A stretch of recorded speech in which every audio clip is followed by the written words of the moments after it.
Greetings and welcome to the Lovesac third quarter fiscal year 2025 earnings call. At this time, all participants are in a listen-only mode. A question-and-answer session will follow the formal presentation.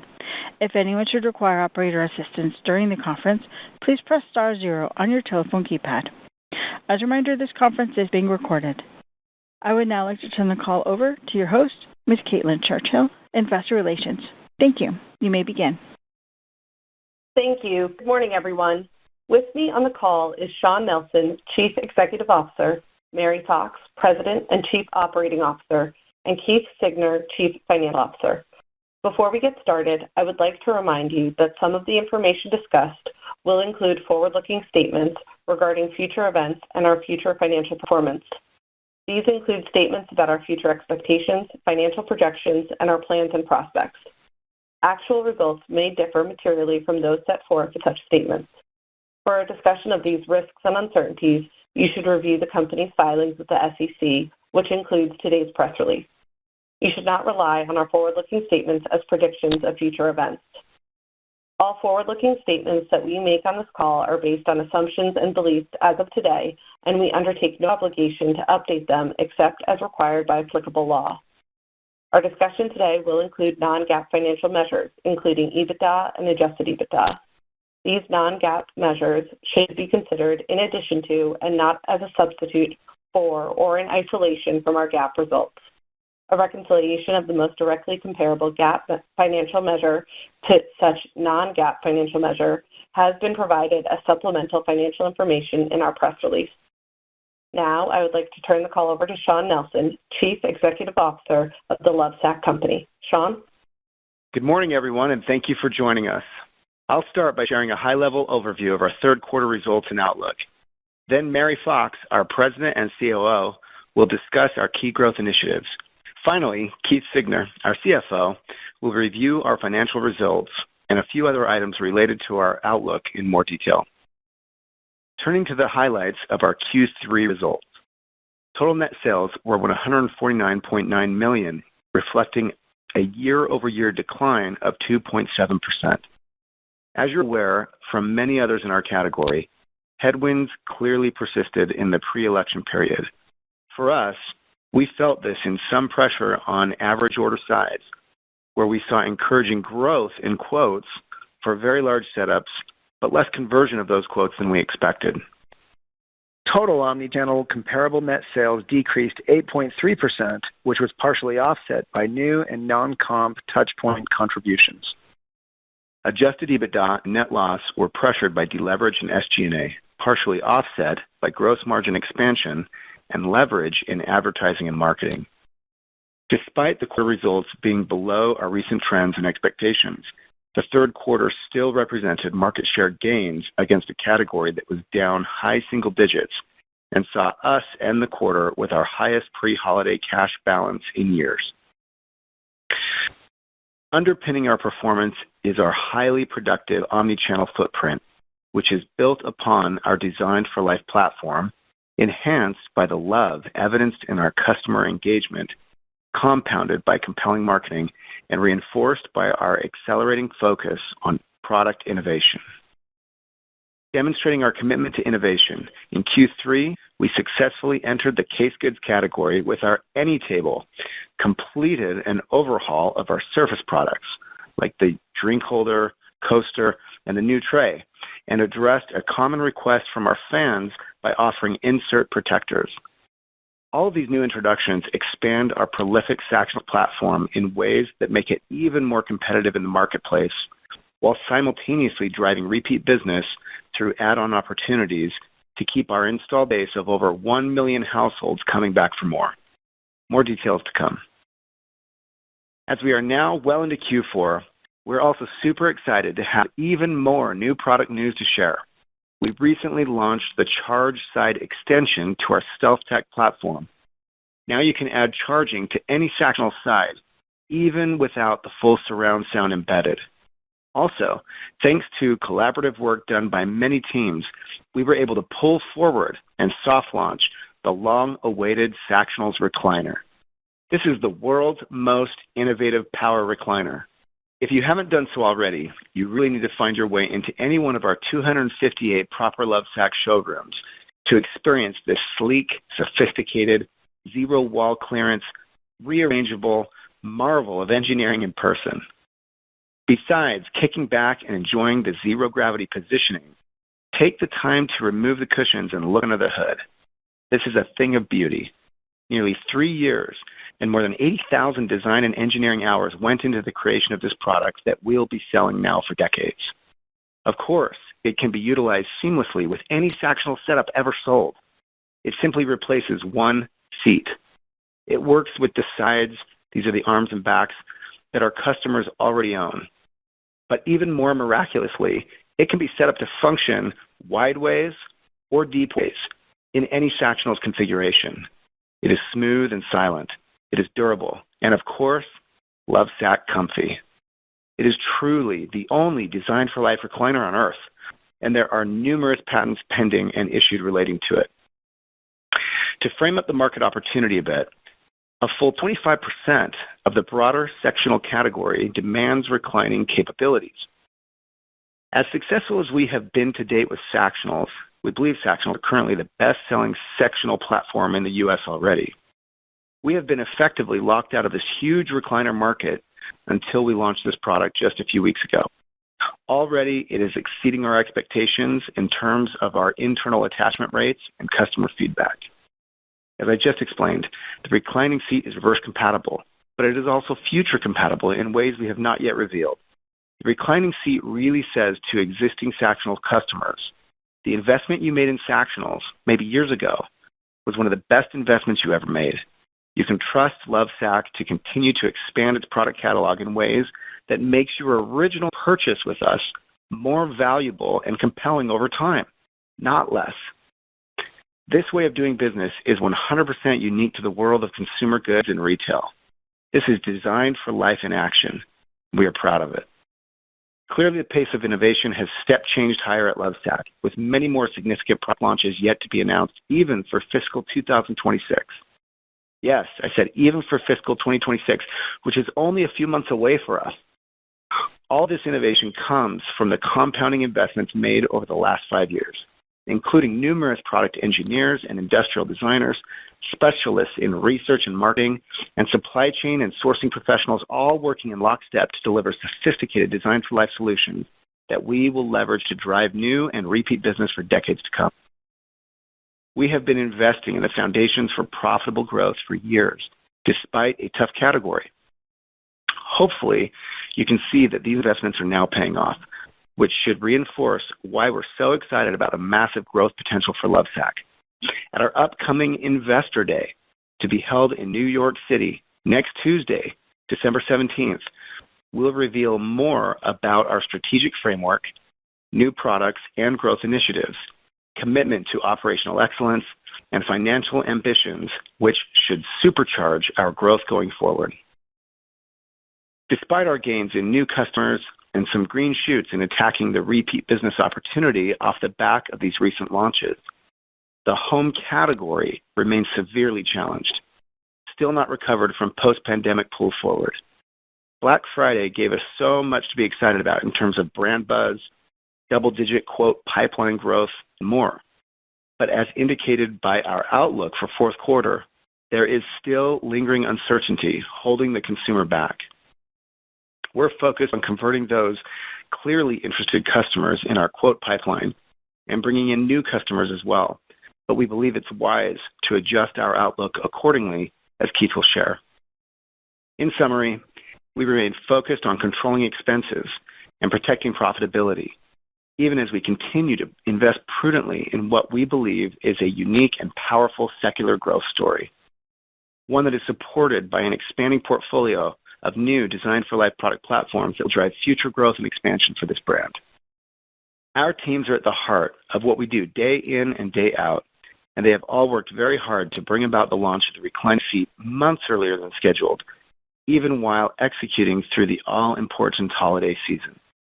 I want to thank all of them for their ongoing hard work and disciplined execution as we continue to navigate through this dynamic consumer environment. Lovesac's runway for growth is long and attractive, with large and extremely fragmented addressable markets, of which we currently enjoy a very low share, even in our current platforms. Our strengthening market position, profitable and growing business, and solid net cash position on the balance sheet all enabled our first ever share buybacks made during Q3. As Keith will review, we intend to continue to operate and deploy capital with discipline, focused on delivering long-term, sustainable, profitable growth that should create value for all our stakeholders.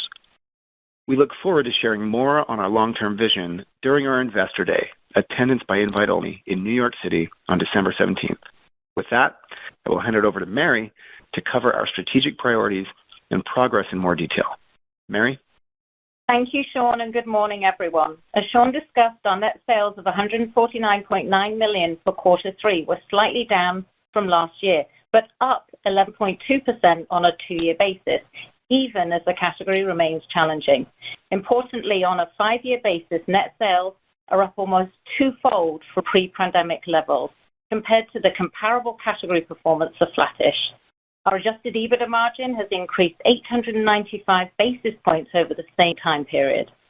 In quarter three, we continue to outperform the category, gaining market share underpinned by our customer and product-centric focus and our unique omnichannel infinity flywheel.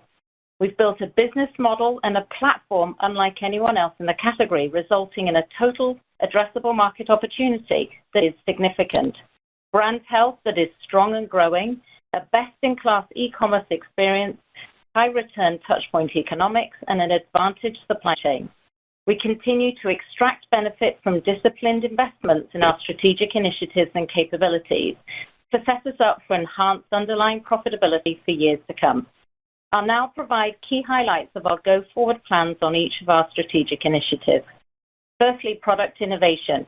We know you're excited and curious, so let's jump right into our most recent soft launch of the Ultimate Power Recliner. We have been targeting a Q1 fiscal 26 launch date for the recliner, but with a Herculean effort from all of our teams, including supply chain and commercialization, we were able to soft launch this in touchpoints and online just ahead of the key holiday period. We'll lean in more aggressively to drive awareness and conversion of recliner throughout fiscal 26. But even without full media support, it's off to a strong start. The organizational capability we have built to be able to bring Design for Life products to market is stronger than ever, and I just want to add a few more details. Reclining Seat is a breakthrough powered recliner innovation that will drive category penetration by attracting incremental customers to the Sactionals platform. Importantly, the reverse compatibility with existing Sactionals enables us to drive greater repeat customer business.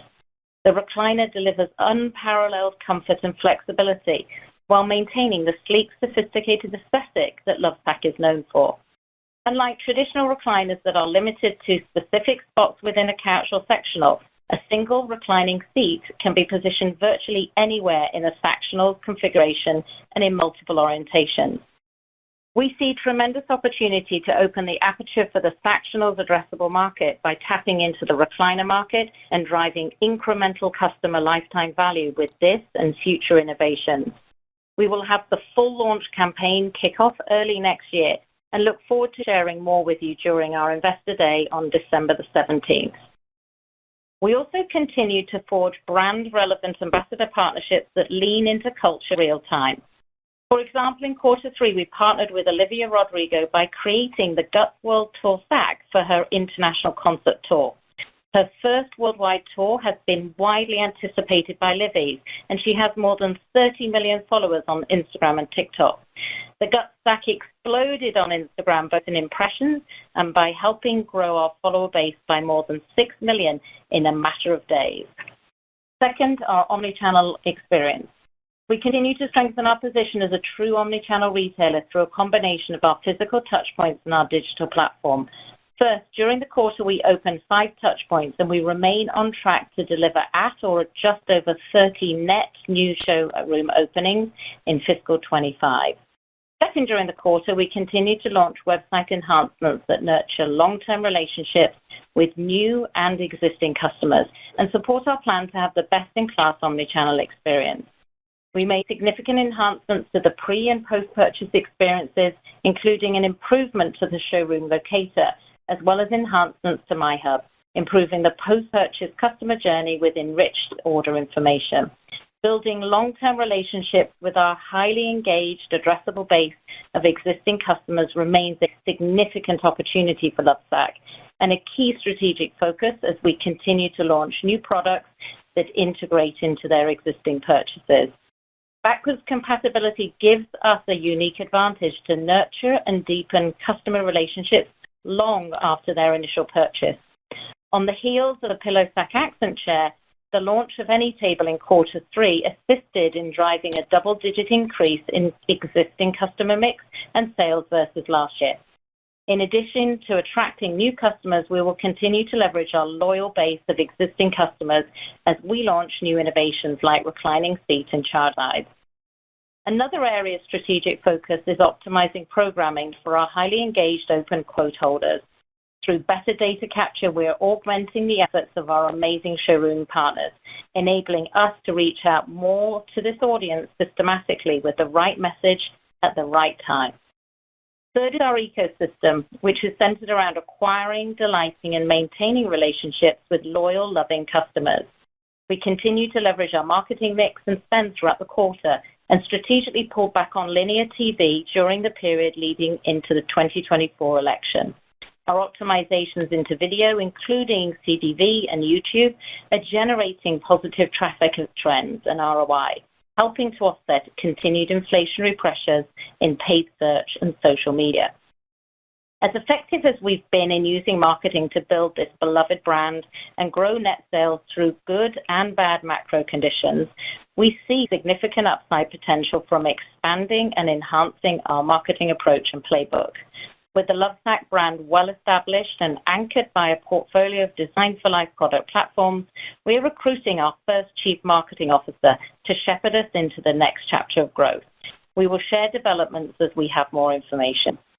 Now an update on our first phase of launching services. In Q3, we launched a beta website offering meticulously inspected Lovesac products for resale to our internal associates in a curated experience.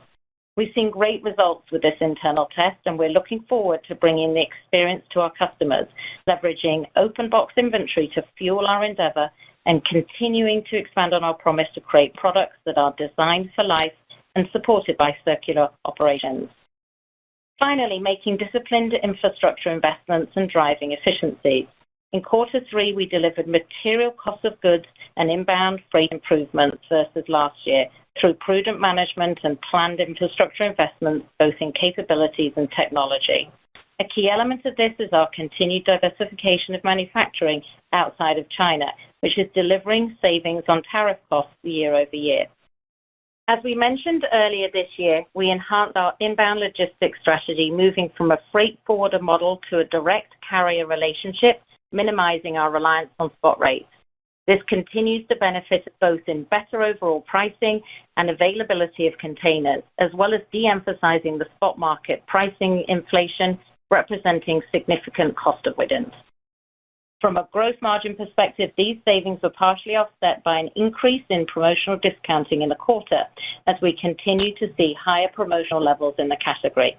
We also delivered a 3% reduction in total inventory at the end of the quarter, driven by the benefits of recent investments, including our new order management system, which benefits our outbound logistics efforts. On that front, we continue to make strong advancements in our outbound logistics model and successfully introduced local parcel providers in 2 key markets, which is helping deliver lower costs overall and improved customer satisfaction. We'll continue to evaluate and expand this program into next year and beyond. So in summary, we're pleased with the progress on our strategic priorities as we continue to successfully expand the business and make important foundational investments to drive as well as support the substantial growth that lies ahead. I will now pass the call over to Keith.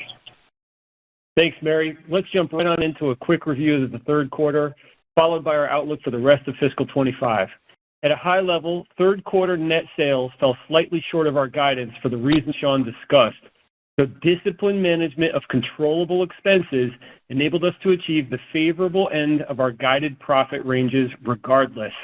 That's even despite incremental expenses related to last year's restatement of prior period financials. As we begin with performance metrics, please note that all references to the third quarter refer to fiscal 25 unless otherwise noted. Net sales decreased $4.1 million or 2.7% to $149.9 million in the third quarter compared to the prior year period.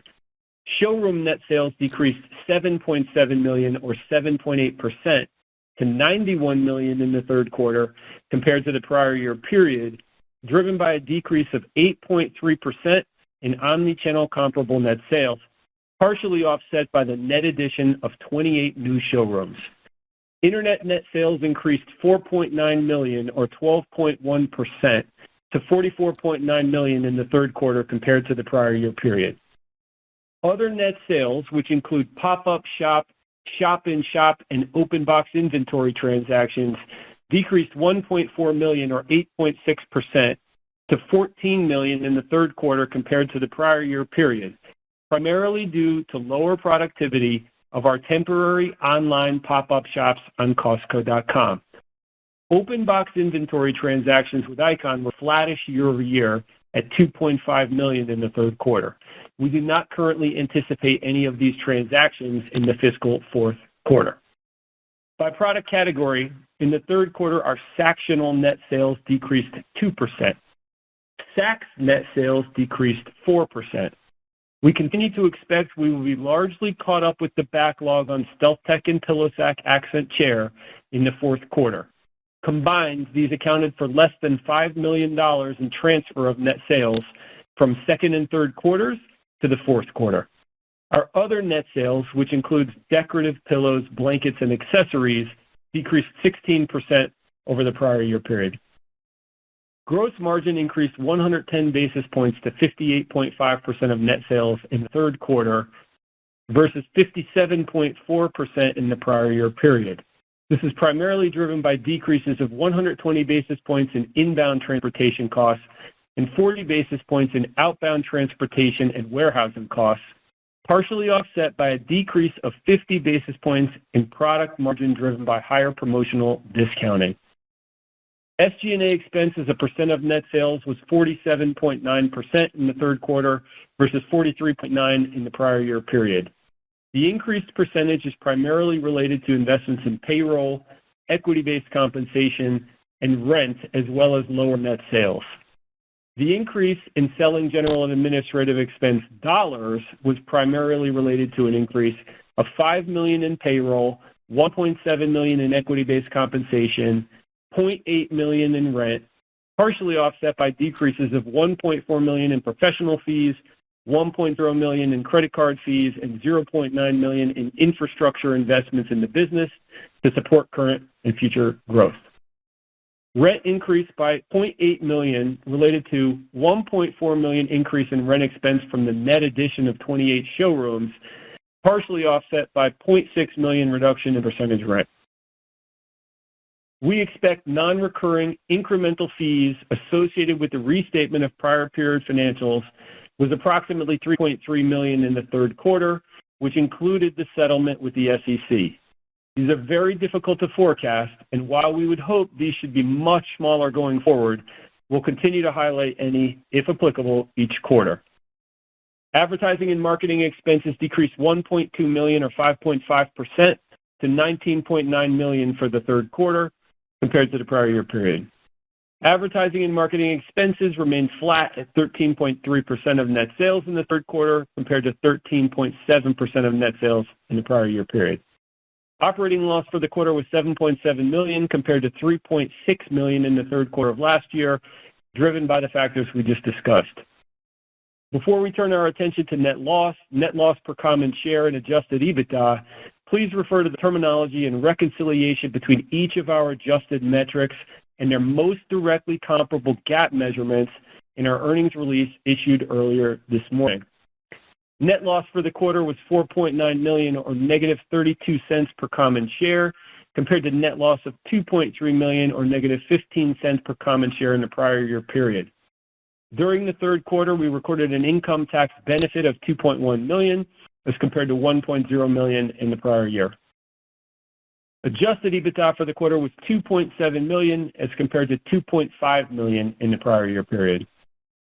Turning to our balance sheet, we ended the third quarter with a very healthy balance sheet that provides substantial flexibility for Lovesac to invest in growth to enhance long-term value creation for shareholders. First, we reported $61.7 million in cash and cash equivalents, while retaining $36 million in committed availability and no borrowings on our recently amended credit facility. While our cash balance was slightly down sequentially, it was up meaningfully from the third quarter balances in fiscal 24 and fiscal 23. Third quarter has historically been our seasonally lowest cash flow balance as we build inventory ahead of the holiday selling season. So this emphasizes the strength of our net cash position. Second, our total merchandise inventory levels are in line with our projections. We feel very good about both the quality and quantity of our inventory and our ability to maintain industry-leading in-stock positions and delivery times. Third, during the quarter, we repurchased approximately 131,000 shares of our common stock at an average price of $26.13 for approximately $3.4 million. This leaves approximately $36.6 million remaining under our existing share repurchase authorization. We plan to provide more details around our strategic approach for managing potential excess capital next week at our Investor Day. Please refer to our earnings press release for other details on our third quarter financial performance. Now for our outlook. Our early anecdotal evidence is that the Cyber 5 period was quite a challenge for furniture companies, so we don't have hard numbers just yet. Our baseline assumption for a 10% full-year category decline largely still holds, though it's unclear whether the full fourth quarter will improve or deteriorate from the roughly 7% declines we saw in our fiscal third quarter. Regardless, we aspire to grow irrespective of the category, let alone sustain market share gains. We aim to recover quickly from our initial 4Q outlook and believe we have a solid secular growth plan to do so, which we'll talk a lot more about next week at the Investor Day.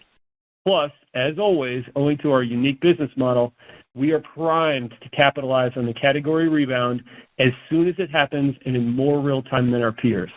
As this occurs, the additional revenue should drive expanding flow-through of top-line growth to bottom-line growth. For the full year fiscal 25, we are lowering our guidance ranges.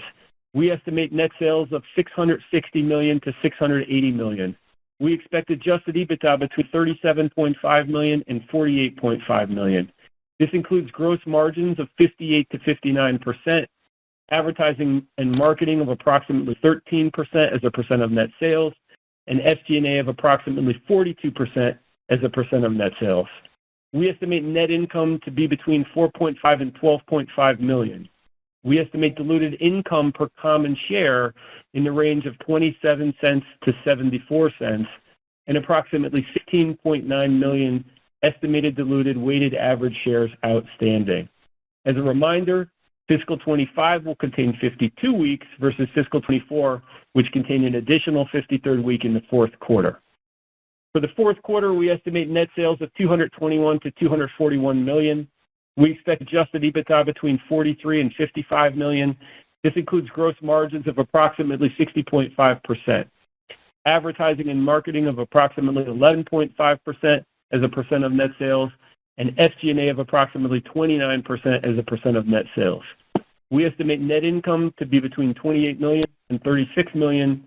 We estimate diluted income per common share in the range of $1.67 to $2.14, and approximately 16.8 million estimated diluted weighted average shares outstanding. In conclusion, stabilization of the category and an eventual return to category growth are ahead of us, even if that exact timing remains unclear. In the meantime, even while the category headwinds linger, we believe we can balance near-term performance and profitability with investments in product innovation and long-term growth, thereby optimally positioning us to generate stakeholder value for years to come. Before I turn the call back over to the operator to start our Q&A session, we'd like to ask that the questions refer primarily to our results and near-term expectations. We plan to provide full context and perspective around our strategic framework, new products, growth initiatives, and financial ambitions at our Investor Day next Tuesday, the 17th. This event will include formal presentations, a Q&A section, We'll even have plenty of our amazing Design for Life products there for folks to interact with. We really hope you'll join us, and please email investorrelations@lovesac.com to request details. With that, over to you, operator. Thank you. At this time, we'll be conducting a question-and-answer session. If you'd like to ask a question, please press star 1 on your telephone keypad. A confirmation tone will indicate your line is in the question queue. You may press star 2 if you'd like to remove your question from the queue. For participants using speaker equipment, it may be necessary to pick up your handset before pressing the star keys. To allow for as many questions as possible, we ask that you each keep to one question and one follow-up. Thank you. Our first question comes from the line of Maria Ripps with Canaccord Genuity. Please proceed with your question. Great. Good morning, and thanks for taking my questions.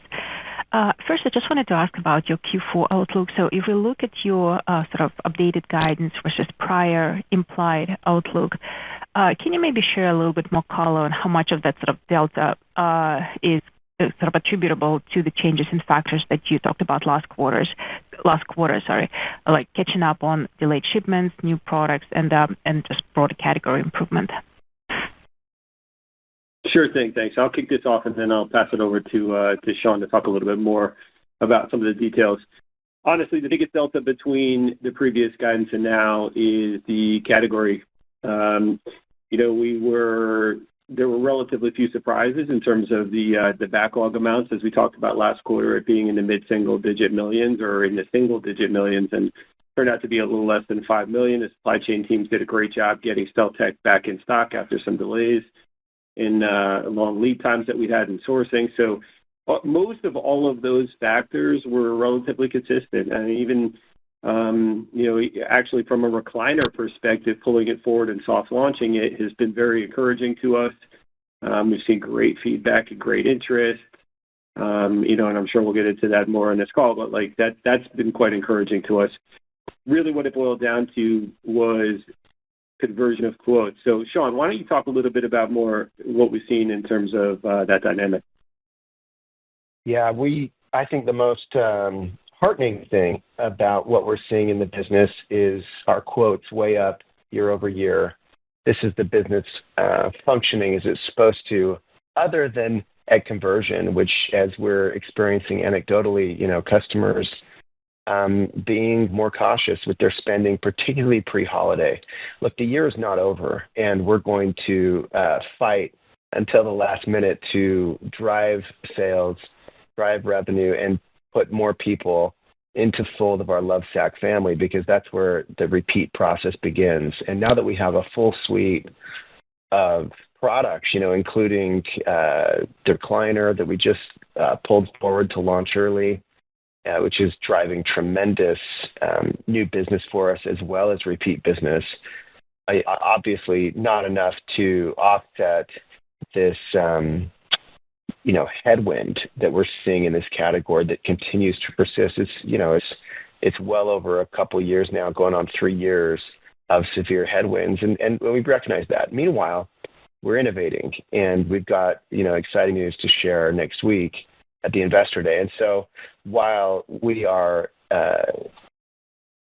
paranoid about the day-to-day business and remain totally focused on driving sales, we just don't know exactly what's going to transpire with the consumer over the next few weeks that are left in our fiscal year. And so the guidance that you're seeing is us being cautious, as well as, of course, optimistic and focused on driving business until the end. Got it. And then secondly, can you maybe talk about how your recent product launches and the pipeline for next year sort of inform your approach to building brand awareness and sort of a broader marketing strategy for next year?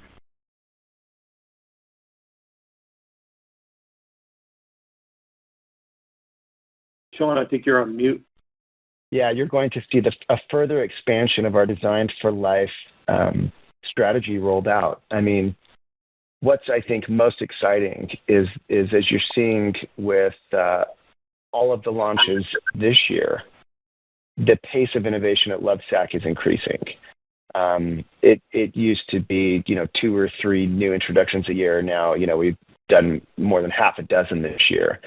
And this not only provides customers with a more fulsome ability to adopt our brand into their lives, but gives us so many opportunities to drive repeat. We're going to share some data in a few days that speaks to the power of this flywheel, where people, make often large purchases with us one time, and then over a number of years increase their spend with us as we give them opportunities to add on. And this is not just, a great business outcome. This is totally unique in the landscape. There is no other consumer company that I'm aware of that allows you to truly expand on the initial purchase and, not only in this way drive sustainability, right? These are products they can actually sustain, but also make that initial purchase more valuable a few years later than when you originally made it. And so not only are you going to see evidence of this on the platforms you're aware of, Sactionals and Sacs, but we're going to speak to new platforms that are coming, and that's really exciting for us. Yeah, I think, Sean, just to add, Maria, on your question, so a couple of things. We continue to drive awareness, bringing more customers into the funnel, and I think that's, part of the evidence that we see in very strong quote growth with double digits and actually building even more. Customers spend, more than 30 minutes with us as they build their quote and choosing their ideal configuration and the covers. So we see that brand health continuing, and awareness is obviously, critical for us because, we still see a huge amount of opportunity. I think the second thing I talked about, the fact that we're going to be hiring our first chief marketing officer, very excited about that opportunity. And being able to drive funnel effectiveness. And, as Sean, you talked about the recliner launch, we haven't even switched on our media campaign. This was a soft launch because we pulled it earlier just due to the Herculean efforts of our teams, which was just incredible. And it's such a great product. And then we are going to switch on what is going to be an incredible campaign early next year to really tell people about why we have the best recliner and how they can, current customers can come and buy it and add it into their configuration, and then just attracting a lot of new customers that just wouldn't have considered us in the past because we didn't have a recliner. We now have the best recliner on the market. Great. Thank you so much for the call, and looking forward to your Investor Day next week. Thank you. Thank you. Our next question comes from the line of Thomas Forte with Maxim Group. Please proceed with your question. Great, thanks. So first, congrats on the recliner soft launch. I have one question and one follow-up. So Sean and team, how should we think about your promotional strategy in what is a highly promotional environment for the category, including your willingness to lose sales to protect profitability? Yeah, I'll say a couple things, and Mary can add on. We have worked really hard over the past 3 years, in particular since COVID, to be thoughtful about our promotional strategy and not extend into realms further than this. Sometimes what you'll see 30% off on different things. This is important to us. In the marketplace, we're seeing significantly higher promotional levels from our peers, and we recognize that. We're seeing 40, 50, 60% off a lot of different products out there. And our peers admittedly have a much broader catalog than we do. And there are obviously advantages and disadvantages to that. As it pertains to Lovesac in particular, we are not promoting as heavily on our new inventions, for instance, like the recliner and the AnyTable and some of the new products out there. And we're holding the line. Why are we doing that? We're doing that because, as Mary said, we're seeing double-digit quote growth year on year, right? So this is a sales and marketing machine that is functioning quite well up until the very end of conversion, where we need a little bit more to get us over the hump and help us meet our original goals. We believe there's still time in the fiscal to do that, but we're being cautious. as it pertains to, the go forward, we are here to build a brand. No, we're not here to just sling sofas and make a buck and myopically focused on that. We believe that we're building a brand that will be here for decades. And I think as you see us expand into new categories, some of which we'll talk about in just a few days, you'll understand why we're so confident about this business in real time and, of course, on the go forward. And so not being flippant to the current state of the category that we're in. We've built cash. We're protecting profitability through controlling SG&A. And so we're just not in a position where we want to go crazy with discounts and promotions. We feel very good about the businesses that we're seeing for the most part. Yeah, and I think it's the last bit, Tom, add is, we continue to test and learn, and I think that's one of the great elements of our team is that agility. So we'll continue to do that, but as we have always talked, as long as we have a 3 in front of our promotions, we don't need to go as deep as we see others that are 40, 50, 60 off. And again, that goes back to the power of the brand. And, the new innovation doesn't have a material discount at all. And yet we're seeing, really good uptake there. So, continue to work. The team are determined to be able to pull those really strong quote pipelines through to conversion. And we appreciate them for that and that tenacity. Wonderful. And then for my follow-up, how does the gross margin of the recliner compare relative to your other products? Yeah, it's in line. We're really proud of this product.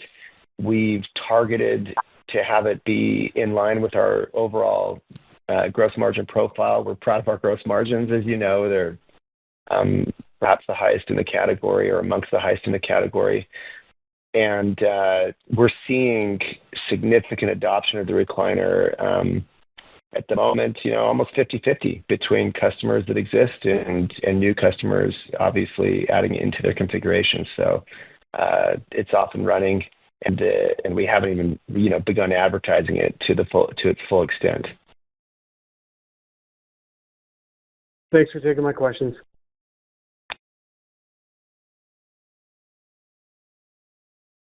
Thank you. Our next question comes from the line of Matt Koranda with Roth Capital Partners. Please proceed with your question. Hey guys, good morning. Just in the interest of focusing on near-term stuff, wondering if you could unpack how the fourth quarter is tracking relative to the down 7% guide.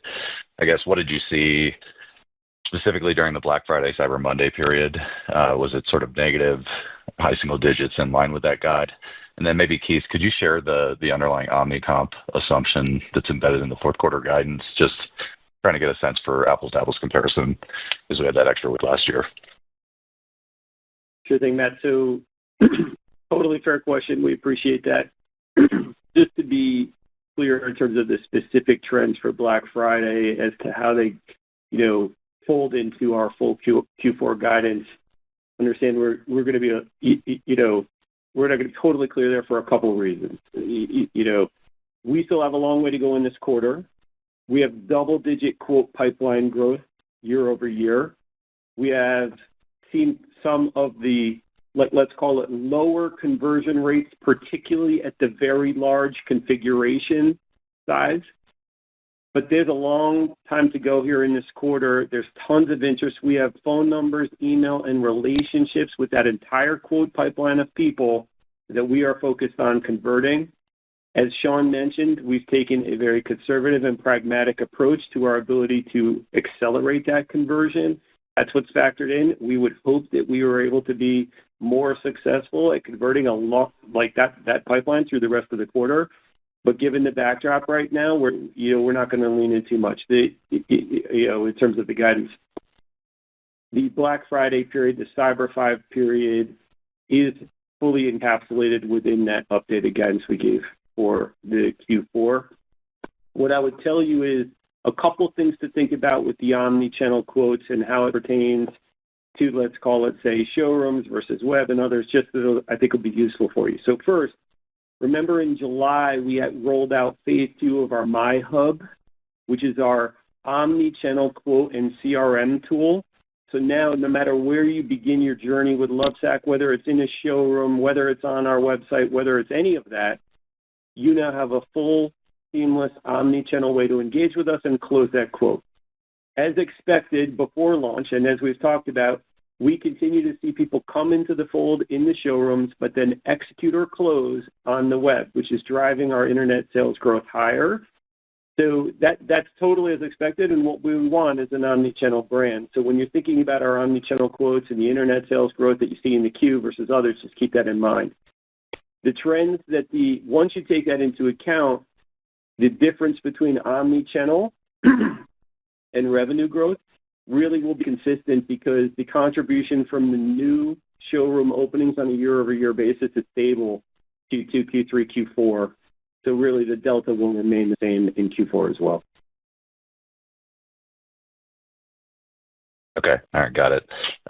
Wondering on the it sounds like we have like a near-term conversion challenge, just given the double-digit growth in quotes that you guys have mentioned several times. Maybe could you put a finer point on just the initiatives that we have in place or the tools at our disposal to start boosting conversion within this quarter? Curious on that front. And then maybe just anything on the recliner initial reads that you have in terms of attach rates to the Sactionals platform. That'd be very helpful. Hey, Matt. Yeah, let me take those questions. So I think, as we, continue to test and, with this quote pipeline strength that we have, we have email addresses. We have a great way to be able to connect with our customers. So we'll continue to test through in terms of how to drive that conversion. The question for us is it timing? Because we've heard a lot around, with this compressed holiday shopping period, people just really need to focus on gift buying. But, they came in to build a configuration because they know that they want this. It's just a matter of timing in terms of getting through this holiday period. So we'll stay connected with our customers. We're testing. You're going to see a couple of great events that we've got leading through into the holidays with a gift with purchase. So it's gift for you as well as convert for your family. Again, the agility of the organization to be able to drive that, powered by the connections that we have with our customers and the relationships we feel very strongly with, and we'll continue that through the quarter.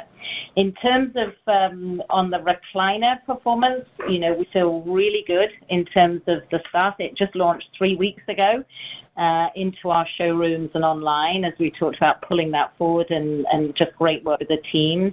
Early results are we're significantly exceeding our KPIs. We've already sold over 4,000 units.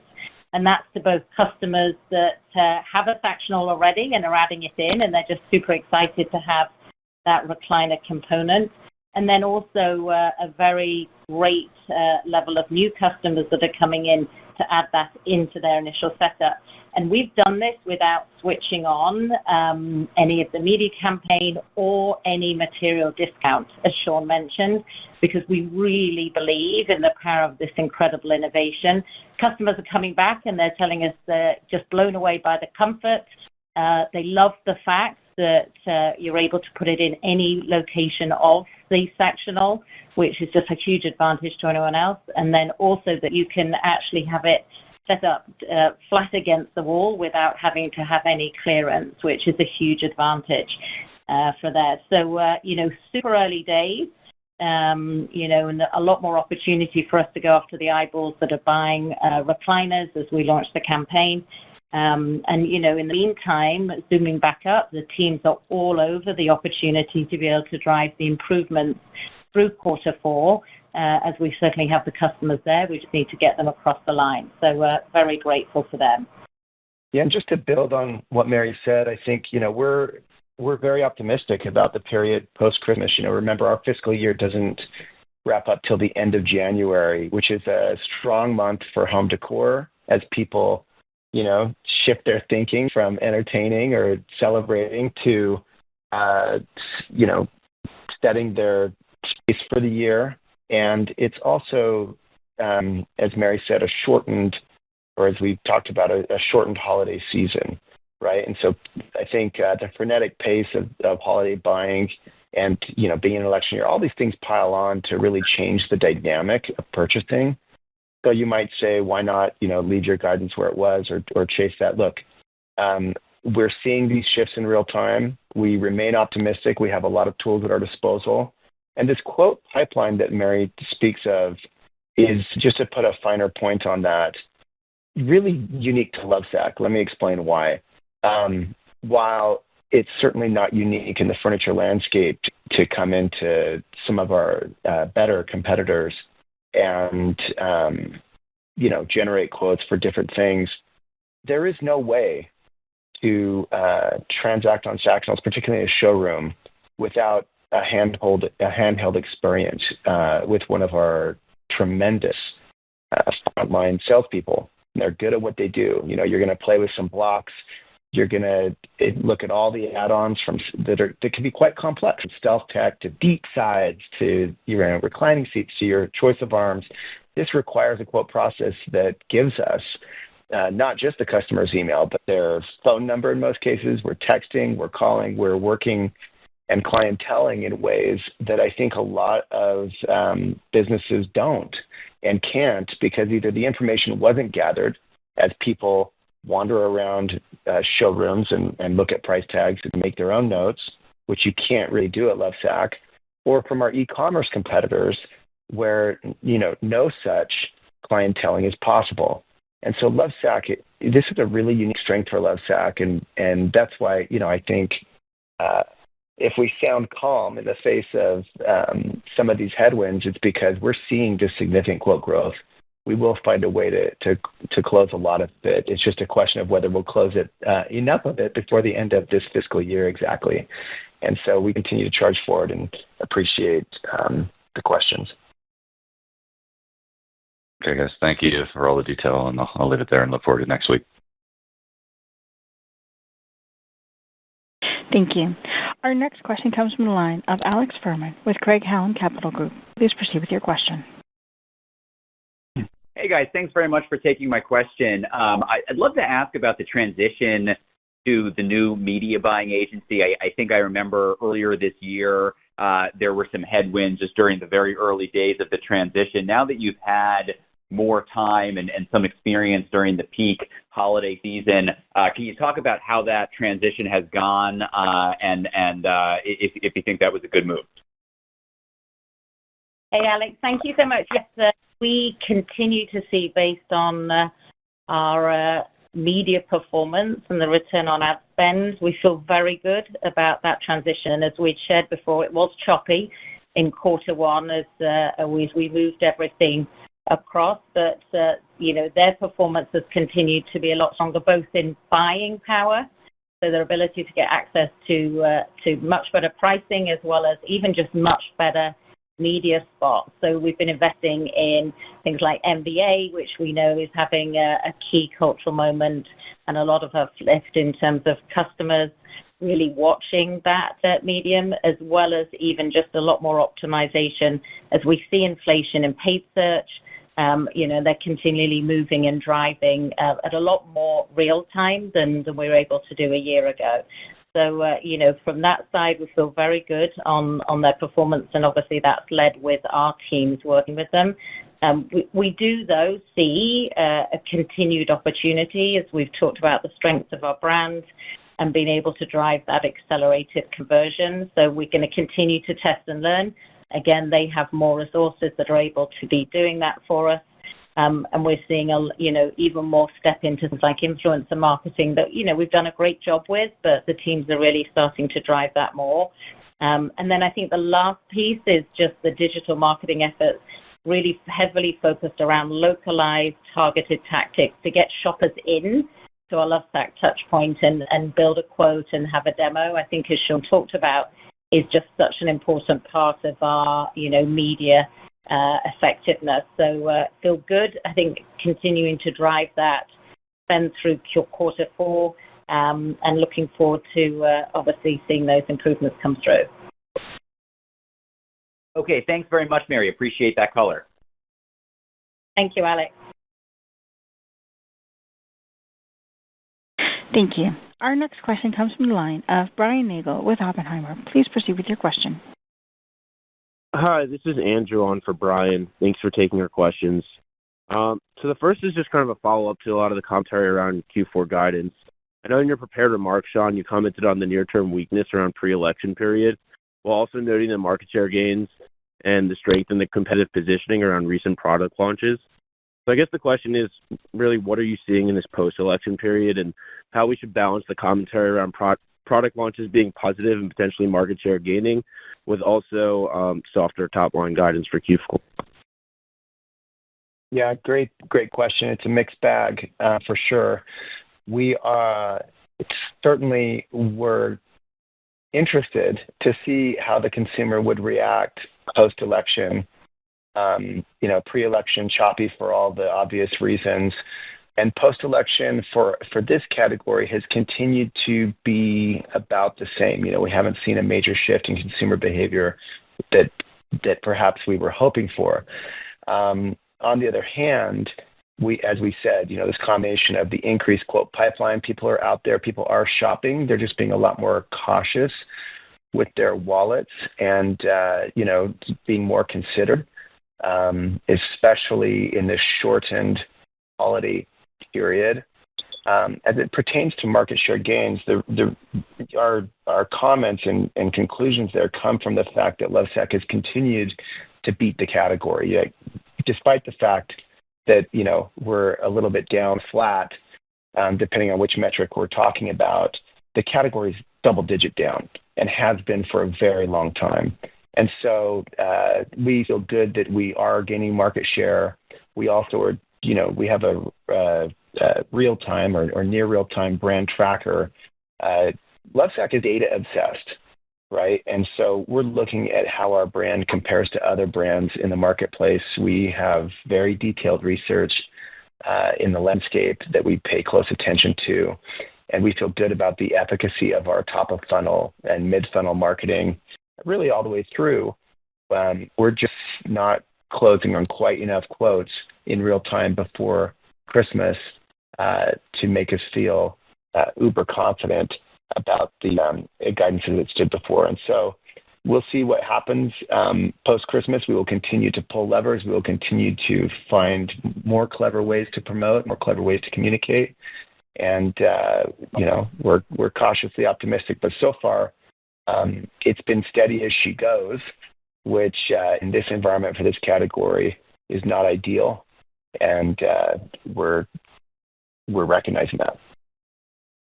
And one other thing to add on this, just a dynamic that's been playing out that we're working on understanding and addressing real time has been the use of our customers or of the Lovesac financing program. Through the third quarter and through Black Friday, we saw, almost 500 basis points less of our revenues flowing through that financing program than we saw the year before. There's a number of things that could be driving that, including changes that came out through that whole industry earlier this year, where there was program fees put in place for programs like the equal payments, no interest. And as such, we've been toying around with shorter duration types of programs that don't have the initial fee, and so on and so forth. So we're in the process of tweaking that with our partner in Synchrony to try to optimize, and see if that could be part of what's leading to less, conversion at the end of the day of quotes thus far. So that's another opportunity for us to lean into and sort through what's the optimal approach for a financing promotional offer to help drive that quote conversion. But I did think that might be interesting. Absolutely. No, I appreciate that. And if I could just throw a follow-up in, we appreciate your commentary around the recliner seat and the consumer reaction around that. But any additional commentary you can provide around consumer reaction to the other various product launches you've had throughout the year?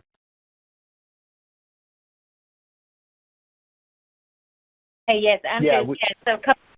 Yeah, Sean, you want to take it first? No, you go.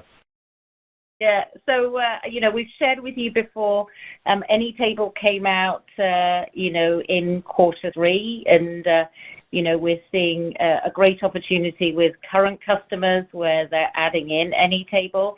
and then new customers that see, great opportunity to be able to have this coffee table or inline table that can actually support how they live their lives with all of that functionality. So, we see that, and we've not been promoting, as Sean said, around on our innovations. So, again, learning through in terms of feedback when it is full price and where the customer engagement is. We're seeing customers, particularly with larger configurations, are really engaging in any table. And then I think the other one, just probably as a highlight, is the Lovesac accent chair. As we shared before, that was off to an incredibly strong start, highlighted as the accent chair of the season. We did sell out, so that was on us in terms of the recovery around supply chain, which is, as Keith said, we're starting to see in quarter 4, and then be able to switch back on media there as well, because with the longer lead times, we did pull that back a little bit. So that one in particular, we feel very excited as we build out. And then, I don't know, Sean, if you want to talk about the other exciting innovation on the charge side that we just launched a few weeks ago. Yeah, I mean, the list of innovations from Lovesac this year is our longest ever, and it speaks to the bigger picture of the brand we're building and the investments that we've made. We've invested in a lot of headcount and a lot of resource in order to put out innovation faster and drive sales, and this is a big reason for our market share gains, even in this down year. And it's important, I think, to recognize that, were it not for these new product introductions, we would not be making the market share gains we believe that we're making. And so, as Mary said, besides the Lovesac chair accent frame, which has this now, it's kind of internet famous, this product. It's gone viral on TikTok and Instagram. We sold out not because we ordered too few. Obviously, we ordered to a plan, but it blew the cover off the ball, that product, even in this context. And recently, the charge side, right? This is the Stealth Tech introduction. This is a side where you can have one of those embedded chargers invisible to the touch, invisible to the eye, underneath the Sactionals cover. And this one you can not just have in one position on the arm or the back. By the way, they're interchangeable, right? A Sactional side can be used as an arm or a back, but the charger itself can be placed within the piece, near the front, near the middle, near the back of that arm, underneath the cover. These are inventions that don't exist. They don't exist in the marketplace. We're on the cutting edge of technology embedded in furniture. We're the only one doing anything like this, particularly with this degree of sophistication. It's a faster wireless charger than the one that preceded it in the original Stealth Tech program. And we have a lot of other Stealth Tech innovations to come over this next year on top of course, the furniture innovations. What's this all driving? It's driving not only attachment rate, of course, and AOV up overall in the bigger picture, but it's driving customer loyalty, right? Because once you're on this platform, it's a very sticky platform, and it pays off. You made your Sactionals investment a couple of years ago. Now you can add on. Now it can change. Holy cow, I didn't even know that this thing would be able to do this stuff when I bought it a couple of years ago, but it's also driving a huge repeat business. I think what's really exciting is that a few of these innovations, most of these innovations that have been mentioned, and there's more, by the way, that we're not even talking about, the surface products, we call them pee protectors, the insert protectors. These are covers within your covers to, protect from your animals or your kids from making messes on your Sactionals and protecting that investment. These are things that the customer has been asking for. So what we're seeing with almost all these introductions mentioned is about 50-50 adoption, right? We're seeing as much repeat business, old customers coming back and adding on, as we are the new customers picking it up because they're demoed in real time in showrooms. So it's a really exciting time. It's frustrating that the macro's not cooperating, and we'll see where it goes. But we're cool as a cucumber. We are focused on the future. We've got lots of cash and lots of ability to pull levers and protect SG&A, and we're prudent about this business. We're not here to just meet a quarter or what have you. We're here to build a brand that's here for decades, and we're going to manage the business in that manner. Thank you very much for that color. Appreciate it. And yeah, looking forward to hearing about your initiatives next week at your Investor Day. So thank you. Thank you. Ladies and gentlemen, that concludes our question and answer session. I'll turn the floor back to Mr. Nelson for any final comments. Yeah, we just want to say thank you to all of the investors that continue to support this business, and of course to all the Lovesac family members out there, both employees and customers that really make this business thrive. Hope you have a wonderful holiday season. Thank you. This concludes today's conference call. You may disconnect lines at this time. Thank you for your participation.